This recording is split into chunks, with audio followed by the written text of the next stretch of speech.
As I was growing up, it was a sort of biggish place out at Hilltop. Okay. My parents' place. So I did a little bit of wood chopping out there. Nearly chopped my leg off, of course. I missed the wood and got my leg. So you know how you stand on the wood? I stand on the wood pile, hitting the wood, and I missed with the axe. I got myself on the side of the leg. How bad was it? Oh, wasn't too bad, but yeah. That sounds pretty hairy. Yeah, well, got a spare leg. But yeah, that's pretty much what I did. Grew up wood chopping out there. So I stacked the wood, chopped the wood, and mowed the grass, which took 3 hours.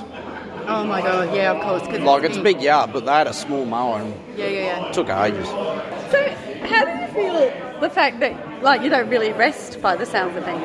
Like, do you mind that kind of life? I don't mind it. Like, keeps me busy, but if I'm just sitting there twiddling my thumbs thinking of stuff, and I don't prefer to do that. I prefer just to keep yourself busy. Yeah. And do you feel like you've got a pastime apart from, like, what you do as work and farm? What do you mean pastime? Do you like to do anything apart from, like, fixing things and... If I had my truck licence, jump in the truck and just drive. So I'm working on my truck licence at the moment. Okay. So basically, you just like to be active and, like, productive and... Yes. And is your family like that? Mum is. I get it from Mum. Yeah, she's always been active. She won't stop, even though she needs to stop and have a rest. Isn't that interesting? I get it from Mum. So you're all hard to stop? Mum gets it from my grandfather, because he's the same. Years and years ago, he went and chopped a load of wood right out in the middle of nowhere, and they don't have mobile phones back then. They've only got the landline. So he had an accident and nearly chopped his hand off, I think. That's interesting, because you had the same thing. Yeah, well, at least back then I had phones, so I could run into the house and say, I've chopped my leg off. Oh my God.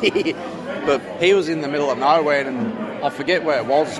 I forget what forest it was, but either way, he nearly chopped his hand off, but he wasn't leaving the wood behind. He loaded all his wood up and brought it home, and then went and seen the hospital when he was finished. That was with a chainsaw, not an axe. Oh my God. And I've got that very chainsaw at home. 1961 Pioneer 450. I've got many, many chainsaws at home. So, but tell me about your injury. Oh, it's kind of like a scratch. Like it opened the skin, but that was about it. Okay. It didn't do any damage. Still a bit scary though. Yeah. The other one, I broke my arm. I fell out of a tree, so I was in a sling for 6 months, 12 months before my arm could actually move physically. And how long were you in hospital? I was only in there for a little while.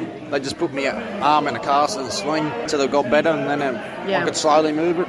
That's sort of my background, and I get it from him. What do you mean you get it from him? Well, he's more on the farm than me. He's trying to teach me how to ride a motorbike without going into the fence. And how you do it? Still crashing into the fence. I'm getting there.